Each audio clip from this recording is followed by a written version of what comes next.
Merci Madame la Présidente. Madame le Ministre, chers collègues, cet article 1er fait référence à la stratégie 2019-2037 au sein de laquelle figure parmi les 4 priorités le renforcement de la compétitivité des territoires et des ports. Dans la lignée de ma proposition de loi permettant la régionalisation du statut des grands ports maritimes, j'ai déposé un amendement afin de proposer ce mécanisme, sur la base du volontariat, d'un transfert de compétences vers les conseils régionaux. D'ailleurs, Régions de France soutenait mon amendement, malheureusement frappé d'irrecevabilité. Irrecevable, car vous n'avez pas, Madame le Ministre, ouvert de ligne budgétaire pour ce faire. Je regrette ainsi que nous ne puissions avoir ce débat, car il est essentiel.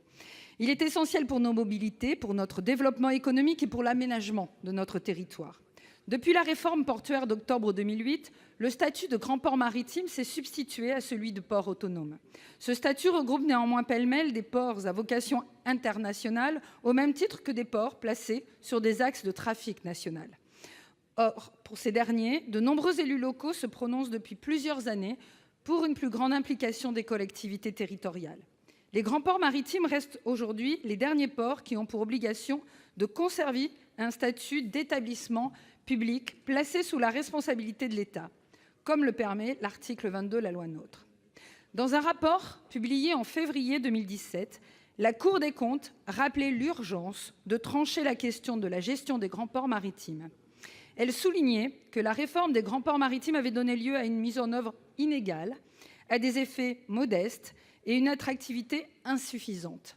À titre d'exemple, le rapport mettait en évidence les difficultés financières du grand port maritime de Bordeaux, liées à un manque de vision stratégique territorialisée. Le transfert de la compétence portuaire à la région permettrait une meilleure intégration des partenaires économiques et industriels.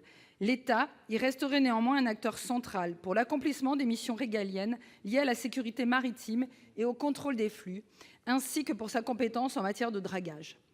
Le débat n'aura malheureusement pas lieu, mais pourtant, j'entends que le gouvernement puisse y apporter une réponse claire et forte. Le port de Bordeaux ne survivra pas à une non-prise de décision qui reviendrait à le condamner, car ne pas choisir, c'est choisir de l'enterrer. Vous nous privez de ce débat parlementaire, Madame la Ministre, et je le déplore.